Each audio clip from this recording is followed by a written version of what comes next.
So my guest is here in the studio. She's Australia's leading expert and authority on the historical control of infectious diseases. She spent many years investigating the correlation between the decline of children's health and the increased use of vaccines. The research included examining the scientific rigour underpinning the government claims that vaccines are safe and effective. PhD titled A Critical Analysis of the Australian Government's Rationale for its Vaccine Policy concluded that the government's claims of safety and efficacy are not based on hard evidence. Oh, that's interesting. They're based on the gaps in science, that is, the empirical science that is used to prove the safety and efficacy of vaccines that have never been done. Welcome to the studio, Dr. Judy Wilyman. Hi, Mary-Lou. Thanks for having me in today. It's good to see you again. Yeah, so what's the update? We've had a very interesting 3 years, haven't we?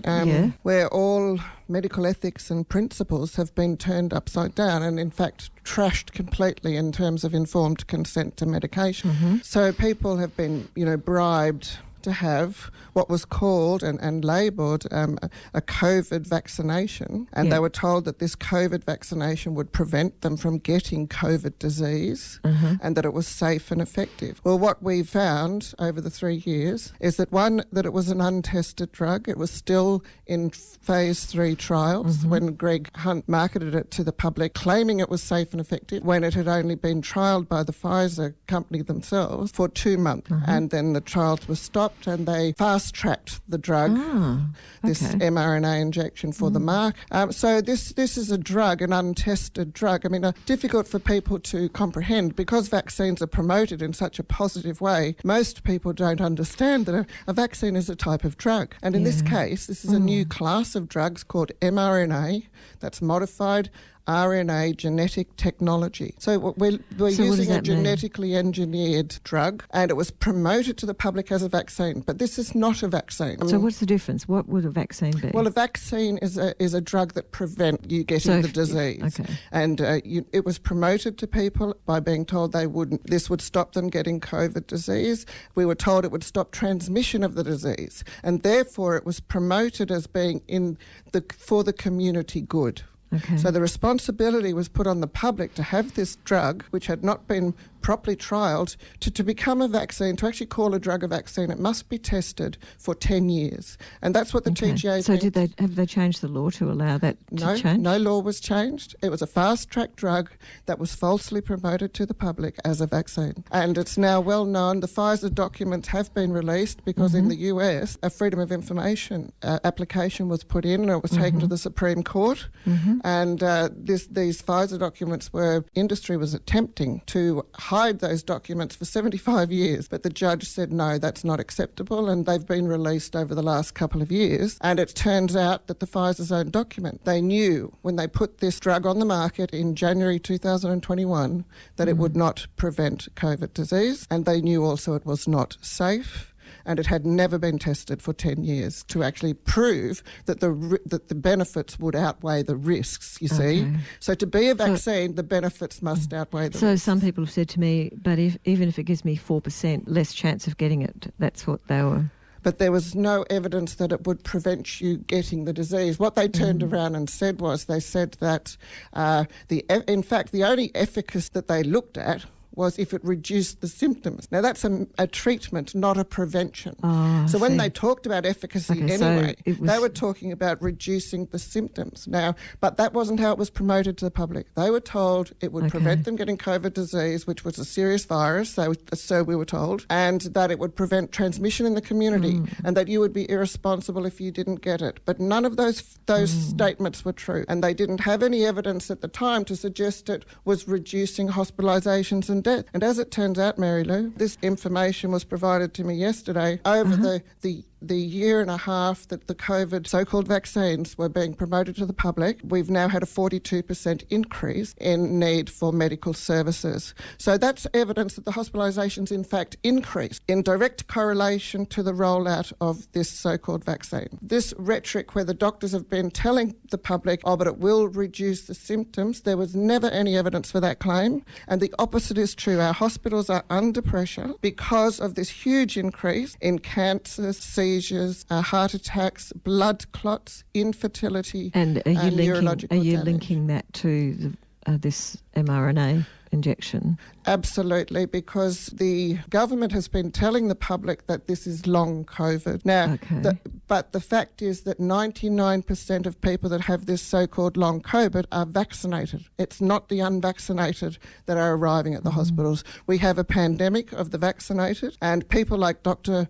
Peter McCullough, the US cardiologist who's been touring Australia and other countries to inform people of the risks of myocarditis and pericarditis after these injections. And let's face this, Mary-Lou, who doesn't know at least 3 or 4 people that have either had heart attack, seizures or died prematurely over the last year and a half that this injection has been rolled out. I have a very close relative who had a heart attack after her 3rd one. Doesn't want to know about anything. That's right. It's because the doctors are being told what to think about this drug. Their education, Mary-Lou, is funded by the pharmaceutical companies. That means they influence what the doctors are told in their education, and they can control the studies that these doctors see. So doctors are being told that it is a vaccine and that therefore it has rare side effects. And so they're parroting, they're being told what to think about this drug. When the doctor tells the public that it couldn't have been the drug that they've just had, it's hard for the patient to connect those dots because the doctors are put on the pedestal as the experts. They trust what their That's doctor right. says. So my degree is in public health, and of course public health is preventative health, and I had access to the entire body of medical literature to make my decisions and to critically think about the evidence that's provided on these You so-called have had a lot vaccines. of opposition in the last few years. Well, I've experienced the censorship since my PhD was published in January 2016. And so January 2016, so that's way before... before COVID. My PhD was approved in December 2015 and then published on the University of Wollongong's website in January 2016, where it was simply attacked as anti-vax conspiracy theory and denigrated and ridiculed, even though it was academic information. When the university was challenged, they stood by that research. It had been properly approved by international examiners. But the industry lobby groups in Australia are very powerful, and they have a voice in the media, whereas people like myself, academics, do not. And I think one other thing I should mention is that the peer-reviewed system of science is also controlled and funded by pharmaceutical companies now, the peer-reviewed journals. And even with the conferences, they're almost 100% funded by industry. Oh, they are. Which means... I've been to some as a registered nurse years ago. I went to conventions and they were all funded by...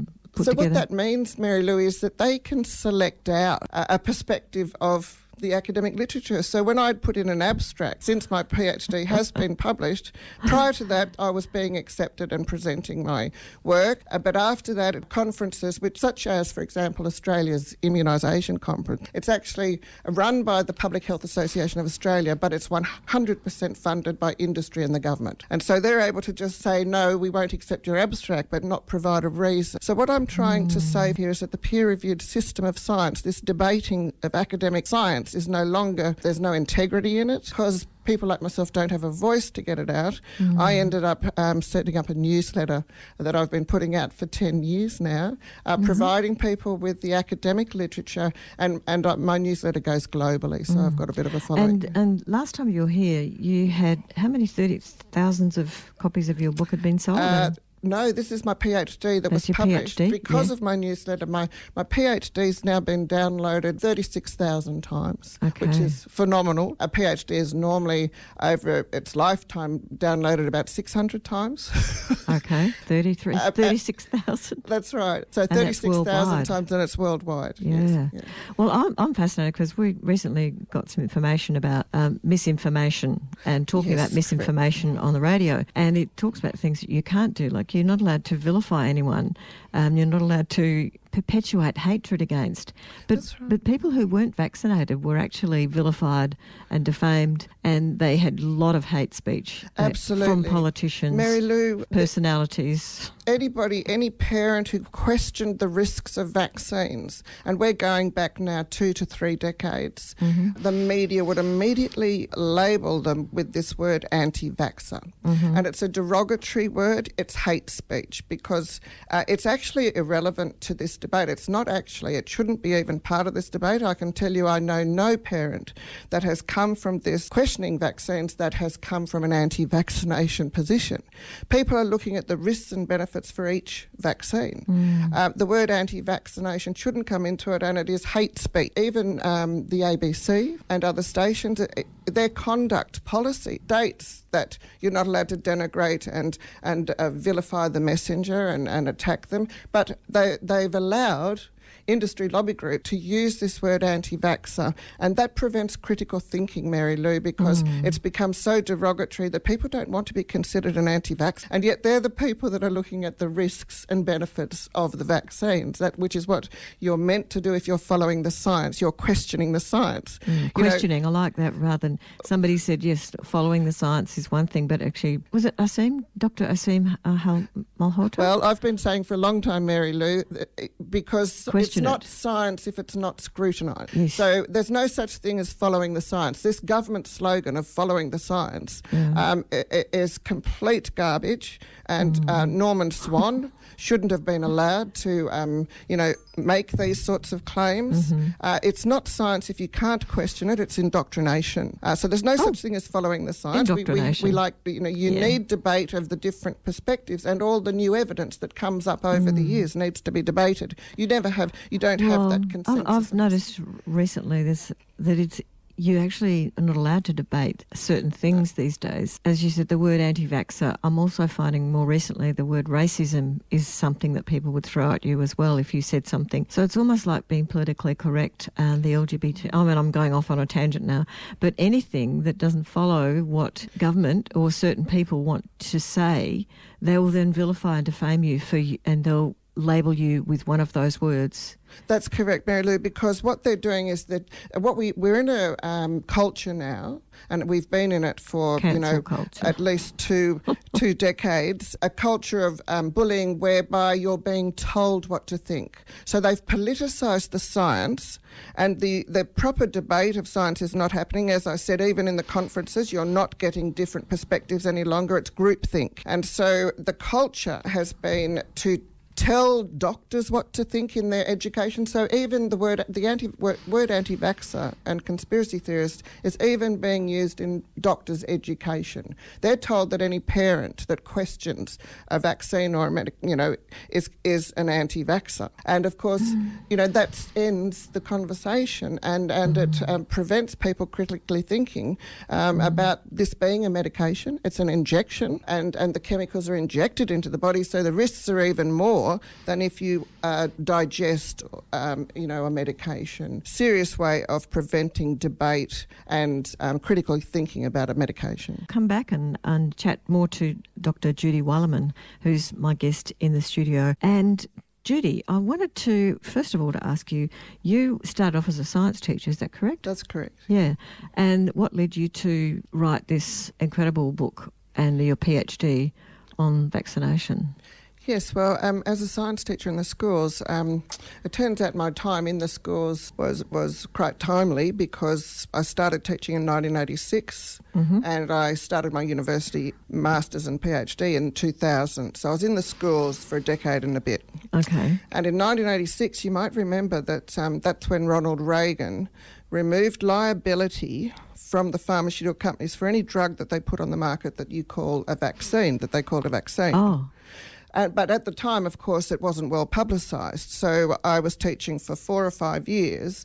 And then in the 90s, teachers just saw this huge increase in anaphylaxis, ADHD, allergies. Anaphylaxis, what, in the classroom? Or? Absolutely. It was during the 90s that teachers had to be trained to use EpiPens, and we had pictures of children appearing on the staff room walls to let us know that they were anaphylactic. And one of the main reactions to a vaccine is anaphylaxis. That's causally linked, and it was they linked anaphylaxis to the vaccines in 1913, and Charles Rickett won the Nobel Prize for that research that made that causal link. So but that's why they make you sit for 15 minutes afterwards. Wouldn't that be the only time when they would actually have an anaphylaxis fit? No, of course not. These reactions come out months and years after the injections are given as well. So what we saw was an explosion of chronic illnesses in children.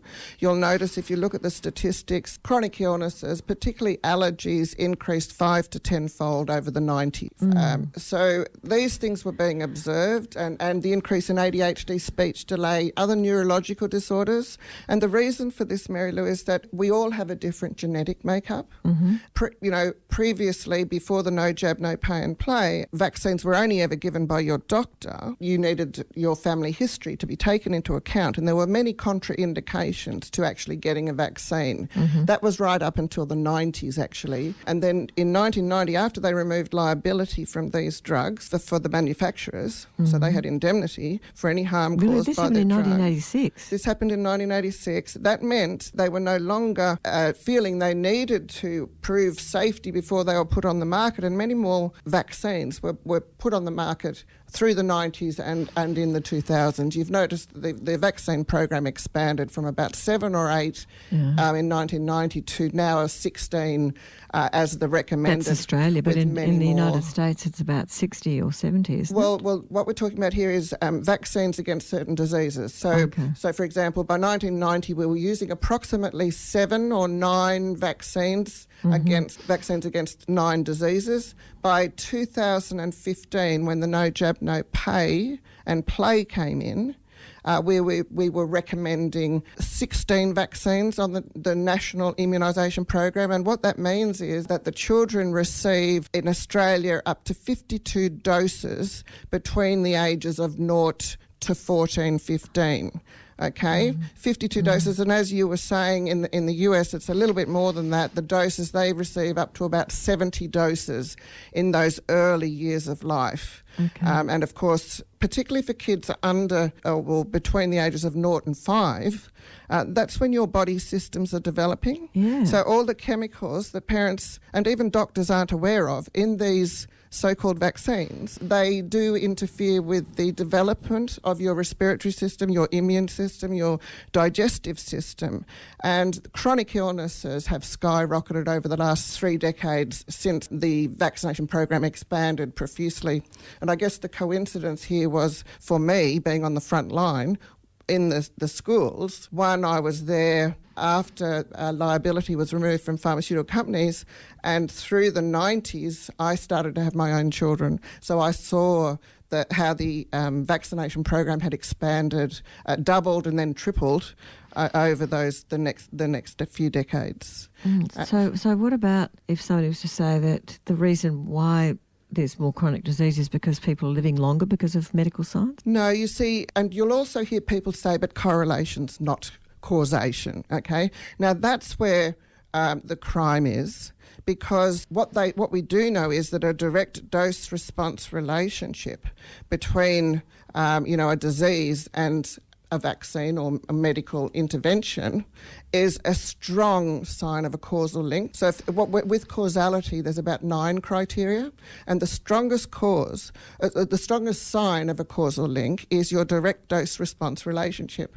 And that's what they've established with this vaccination program. There's a direct dose-response relationship between the increase in chronic illnesses and the number of vaccines on the government's program. So the government had a duty of care to the public to prove that schedule of vaccines was safe before they kept recommending more and more vaccines on the program. And they've always promoted these vaccines as being safe and effective to parents. But that schedule of vaccines has never been tested. Not only do we not have full knowledge of the types and frequency of adverse events to one vaccine in children, they've never tested the combined schedule of 16 vaccines for 10 years to find that long-term frequency and type of adverse events that comes out. But the strong signal looking at children is, of course, the most common environmental factor that they're getting now for chemicals is the injection of these vaccines from day one of life, and even from pregnancy now. And so, and children have never been sicker. 50% of children now have a chronic illness. So we've seen that that change in children. Where is the evidence for that? That's from the Australian Institute of Health and Welfare, and I put out I did a poster that I presented to health practitioners in 2008 here in Perth. And at that stage, it said that 43% of children 0 to 14 years of age had a chronic illness, and we now know that's up to 50%. And you see, Mary-Lou, that's in all highly vaccinated countries. So if you look at Canada, the US and the UK, it's exactly the same. 50% of kids now have a chronic illness. And what chronic illnesses are we talking about? We're talking about neurological damage. We're talking about the seizures, convulsions, encephalopathy, anaphylaxis and allergies, asthma, celiac disease, autoimmune diseases such as arthritis, vasculitis, which is Kawasaki's disease. In children, that's right. And all the evidence is in my PhD. And I've used the studies from scientists all over the world. It's in the medical journals, but you see it doesn't get promoted. So the only research being promoted to the public is industry-funded research. So there's actually several PhDs sitting on the shelves in university showing the same thing that mine did, that the benefits of this whole vaccination program does not outweigh the risks, but the public doesn't get that information provided to them because the media only provides industry-funded science. And that's where I was... The media, the censorship in the media, I mean, I was denigrated, and hence the only way I could get it out was with my newsletter. But now, since COVID, the medical doctors who tried to speak up about the risks of these COVID injections that they called vaccines, they've now experienced the censorship that I experienced for 10 years prior to that. Right. So what would that percentage be of doctors in Western Australia, for example, do you think, or how many, a handful, who were questioning it and who there'd be lots of doctors questioning it, but like the public and employees, they knew their jobs were at risk if they either didn't take the vaccine or in the case of the doctors, if they didn't promote the vaccine, they knew that their jobs were at risk as well. So they've been also coerced and bribed to promote the government's vaccination policy. And this is where... it was difficult for doctors to speak up for a long time. Once they started violating their informed consent, the requirement for informed consent, they should have all been standing up for medical principles and ethics, and that's what we must do now. But we need to educate the doctors to see this research that's not being provided to them in their education. And so what does the World Health Organisation have to do with all of this? That's a very good point, Mary-Lou, because when I went to university, it didn't occur to me to look up global health policies. You know, public health has always been, the policies are designed by our own government. And this is specifically because viruses and bacteria behave differently in each country. You'll know that according to environmental conditions, when you've got poor sanitation and hygiene, of course you're going to get microorganisms exploding and diseases being a problem. So, of course, in a developed country, these viruses and bacteria aren't the same risk as they are in a developing country. So, and that's been well known, by public health experts for decades, and that's how we controlled infectious diseases. And by controlled, I mean removed the risk from infectious diseases. And I'd like to just emphasise that point because cases of an infectious disease do not indicate risk. And that's where say that again. Cases of infectious disease don't indicate risk. It's the hospitalisations and deaths. If you've got high hospitalisations to a disease or high deaths, that's when you know you've got a serious outbreak of a disease. But in a developed country, right, we get cases of measles or chickenpox or, whooping cough, and most of them are asymptomatic. Some of them will be mild, but the majority after 1950 were not hospitalised or dying. And that's what we meant by removing the risk from infectious diseases. But the important thing about getting naturally exposed to these diseases is that it's the only way to prime the human immune system. And that's why they called them childhood diseases, because the best time to get equity in a lot of the research that they do. So it was difficult to, do this topic at university. This book, I put it out, it was actually made available to people in March 2020, which is exactly when everybody was locked down for 8 weeks in Australia. And you see, so I'd seen it all coming, and we were fighting here in Perth since 2015 against the no jab, no pay and play. And so there'd been a big movement in Australia for quite a few years before COVID hit. And of course, COVID had to happen because we were such a minority voice, and because the Murdoch media, Murdoch owns 80% of our media now, but he also has input into the Murdoch Children's Research Institute, which is, of course, one of Australia's largest vaccine research and development programs. And so he also owns the media. The information he provided on the no jab, no pay and play, at no point did he tell the people that weren't new parents at the time, that the schedule included 16 vaccines, not just one or two. And even if you'd had 12 vaccines, you could still be called unvaccinated. So, and well, it was the same with when they brought COVID out. Once you'd had two, then you're unvaccinated if you didn't have a third one. That's right. It was much more complex than what the people were being told. And in fact, it's misinformation. They were being told this schedule of vaccines is safe and effective without the evidence. It's a bit like David and Goliath. Absolutely. As I was saying, when I did my research, I first of all was concentrating on, of course, Australia's design of our public health policy in terms of vaccination and controlling these diseases. Right at the very end of my research, I was introduced to a researcher in Sweden who was head of heavily involved with the global health policies. And he indicated, of course, that needed to be included in my research because, from 2000 onwards, as I mentioned, the Gavi Alliance, which is set up and funded largely by Bill and Melinda Gates and the pharmaceutical companies, they were controlling global health policies from 2000 onwards. In 2005, we signed the International Health Regulations, which included the pandemic preparedness plans. Okay, so, and what happened in 2020 was, through financial incentives, the World Health Organization was able to direct many of the WHO member countries, which overrode the pandemic preparedness plans that our own public health experts had designed. They were just thrown out the door, and the next minute everyone was being locked down and told to socially distance and mask up when there was no evidence for the necessity or have ever been used in a situation where the disease wasn't even in our country at the time Scott Morrison closed the borders. So there's a whole lot there that people need to be reminded about. The pandemic was called on a mathematical model. It wasn't called on a disease outbreak in Australia itself or in many other countries. So just with that international health regulations, I need to let people know that they're putting through amendments right at this point in time. Yeah. And these amendments will include a global digital vaccine passport to actually travel.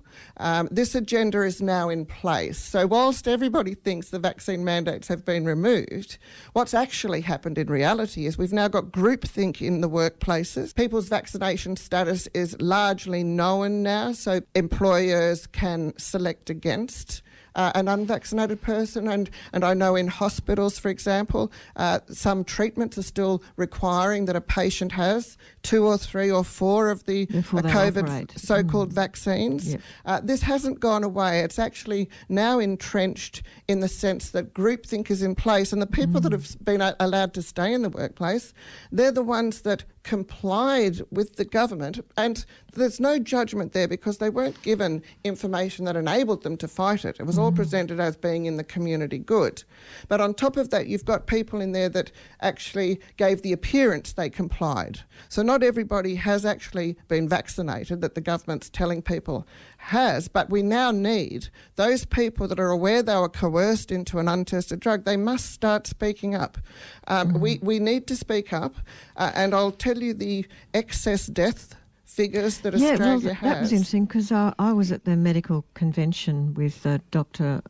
Asim Malhotra. There was Ed Dowd, who'd written a book called Unknown Cause. That's right, sudden you death, were there. Tell us about unknown cause. that. Yeah. So that was all about the excess deaths. So that was statistics. So you can't argue with those statistics that are actually published. Well, that's right. So we're literally globally now. They've seen millions of people die suddenly. And the most common cause now is said to be unknown cause. That's why I wrote the book. That's right. And yet the whole global population was injected with this untested drug, right, that wasn't a vaccine. It's genetically engineered, modified RNA, a new technology, and it is a drug. People need to know that, and all drugs have side effects. So for doctors to be telling patients that it couldn't possibly be the so-called vaccine, there's the fraud, because this drug has been misnamed. And that's the misinformation people have received. And what we noticed, the statistics show clearly, in 2020, the elderly people were the ones dying, because they always die when there's a serious outbreak of a flu or a cold, and they die with the flu, not of the flu.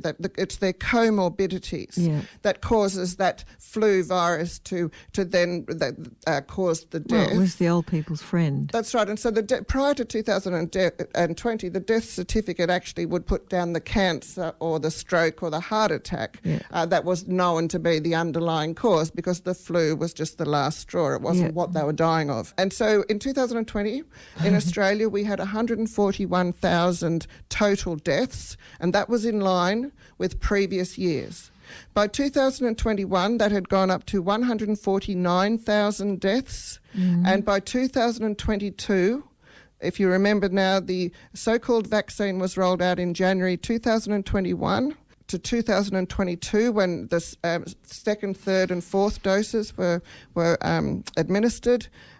We had a jump to 190,000 deaths in 2022, and that's an 22? Oh, okay. So that's a significant increase of 50,000 deaths in Australia, and the excess deaths match all the other highly vaccinated countries over that year. So this direct correlation, as I said before, whilst it's not proof of causality, these excess deaths didn't happen in 2020. And if you're bringing out a solution to an outbreak of disease, you expect those deaths to decline and the hospitalisations to decline, but they didn't. By 2023, we had a 50,000 excess deaths, and we have a 42% increase in the need for medical services. Our hospitals are under pressure. And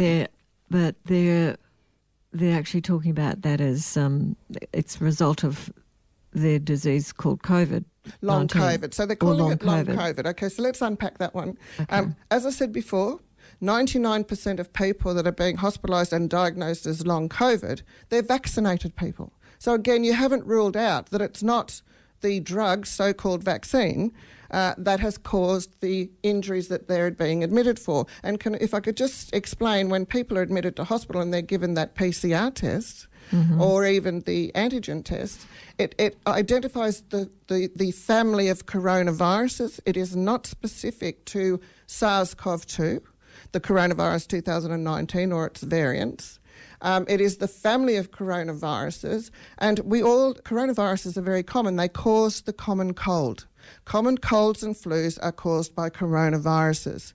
And so what happened in 2020 was they re-diagnosed these flus and colds and called them COVID disease, and any of the lung issues and pneumonia that was being caused from that. We know there was also a reversal of protocols in the hospitals with the antibiotics and antivirals that were being used. So the changes in protocols also led to a large number of deaths. And these are the facts that have been exposed now, the fact that doctors were financially incentivised to put people on respirators and to... and how can you prove that? Like, how can you? The documents are there. The lawyers have them. I've seen them myself. Okay. Yeah, that's been published in peer-reviewed journals. I can send you the article. Because I've heard that, if they put them on remdesivir, they get so much money. If they put them on a ventilator, get so much money. Doctors who actually inject anyone these days still get, someone said they get $300 an injection. Would that be correct, or is that That's a bit of hearsay. In different countries, they were getting different amounts of money, but they were being financially incentivised to change these protocols. And if you remember, they banned things like ivermectin and hydroxychloroquine, which were substances known to be safe and to be useful in any respiratory virus. And of course, they've now been approved again. I know, and I was vilified for talking about ivermectin. That's right. And see, this is where people need to see the bigger picture. And I guess that's what I'm getting to now. The bigger picture is about the surveillance and control of the population. Many of your listeners will have heard about the smart cities that are being put in and how the councils are moving more towards the smart cities. It's the biometric surveillance in a lot of the aged care facilities now. There's you can't walk in any longer without being photographed and putting your name in, and they'll even ask for vaccination status, but at this point you can skip that. But as I said, it's the international health regulations that are coming in that will include, they're looking to bring in the digital vaccine passport, and therefore once that's in place, people will not be free to travel. You're coerced to take these drugs before you can perhaps socialise, as we were removed, during the COVID. They said that anyone that didn't get the so-called vaccine, wouldn't be allowed in restaurants. So it's a way of controlling the population, and this is where we're heading.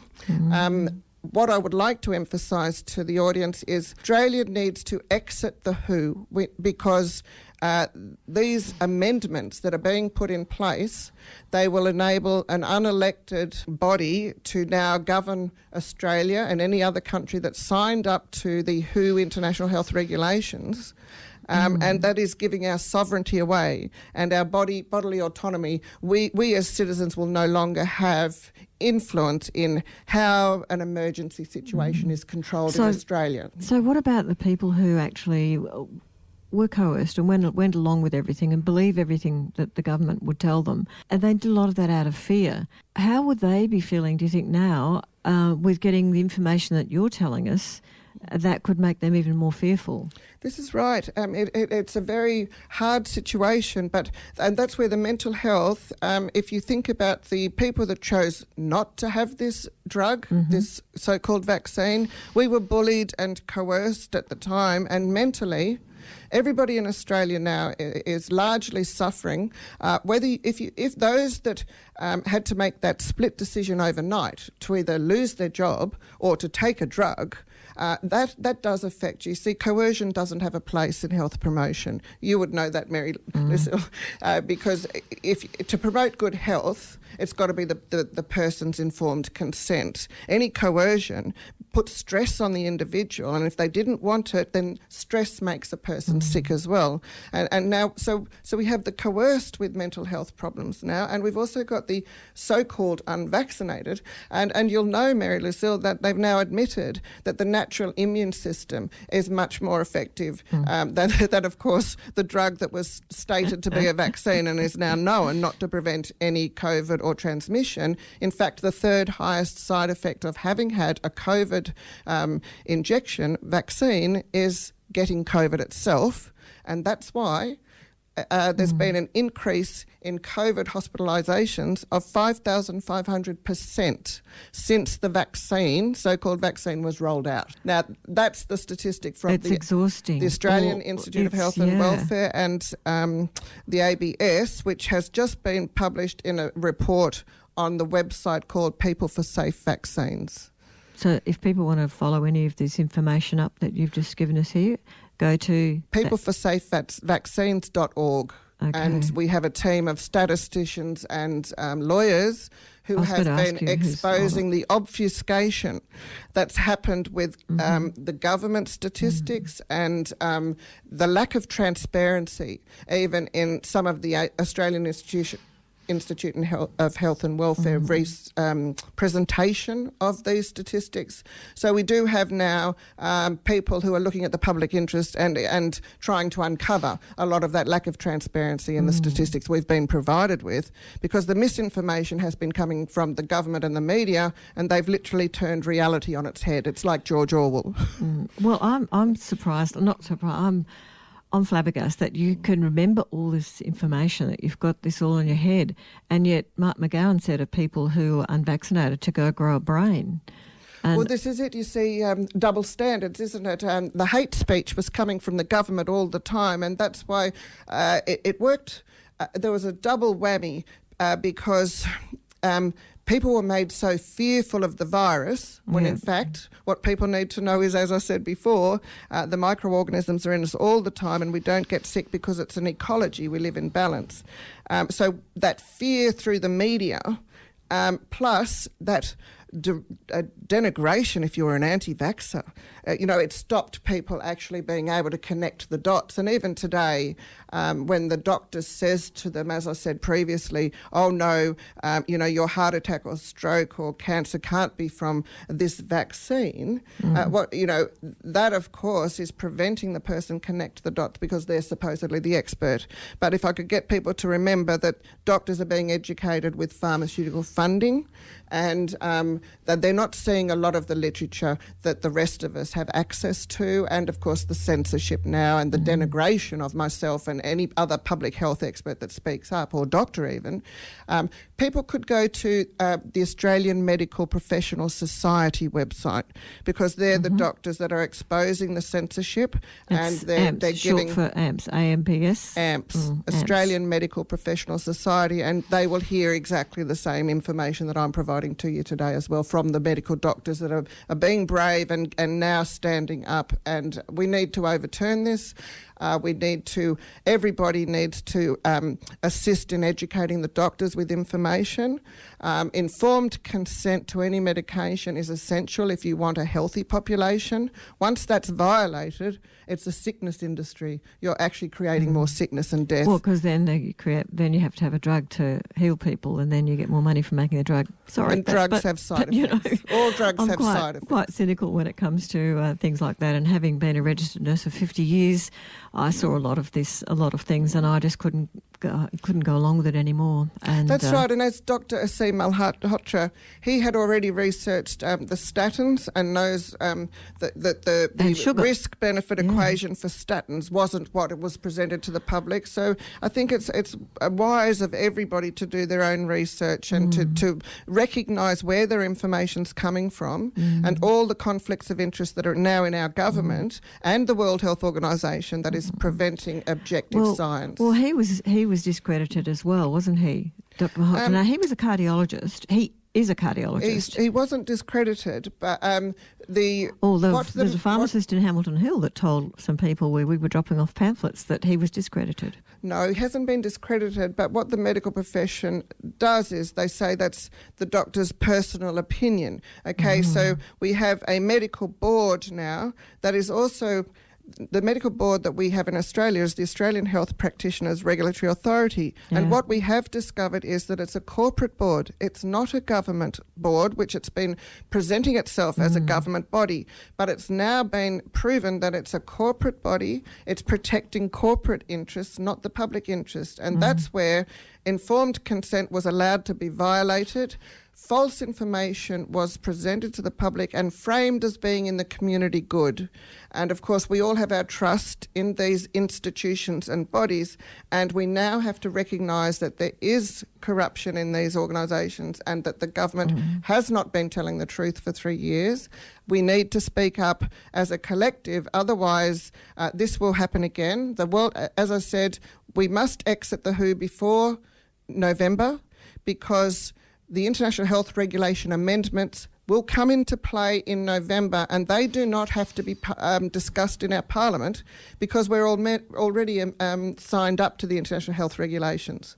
So literally we have one representative in our Parliament who can just sign the dotted line, and those amendments will be adopted in November unless everybody speaks up to say, we want to exit the World Health Organisation because of the corruption of those bodies, and we don't need outside influence designing our policies. I can't even see that happening because I think something else has to happen. Humanity's at risk. Yeah. Humanity's at risk. It is. It's humanity's at risk, and I think we're going through this massive transition from where we've been to where we're going, and in the middle, this is my point of view. these people are just fighting to hold on to their status, their money, their power, and it's dwindling. And so the more it dwindles, the more they're trying to grapple with everything. And that's right. And the human spirit will actually win in the end, and the truth will come out. The human spirit will win in the end. And what I know that other people don't know is that there's so many people protecting their jobs that you're not seeing the visible opposition to all of the government's directives. But I would not be here today speaking with you, Mary-Lou, if I wasn't aware of, the huge number of people under the surface that are now awake to this agenda, this World Health Organization agenda, and our transitioning into smart cities and control and surveillance through the central banking digital currency. These are the ways they're intending to control us if the public doesn't start talking about these issues. So we're getting a new independent media popping up. As you know, Mary-Lou, we've got the Light Australia. Light newspaper. A new newspaper. People can look out for the Light Australia in their cafes and letterboxes. We also have TNT Radio that's putting out this information. And the key to a democracy is getting back an independent media, and that's what Australia doesn't have anymore. Thank you. Vaccinations, Australia's loss of health freedom. So, Judy, have you got one lasting little quip of something that you could tell our listeners about what they could do to help themselves? One thing that strikes me is the cognitive dissonance when you have an expert that's not telling the patient the truth about a drug. If people tell us what cognitive dissonance is. Cognitive dissonance is when 2 + 2 = 5. Okay, so it doesn't make sense, but because the expert's saying it, they can't. A rule of thumb is because people don't have the skills necessarily to assess and weigh up scientific information, because at the end of the day, it's the weight of evidence on one side. It's not going to be black and white. It's the weight of evidence for risk-benefit that you look at.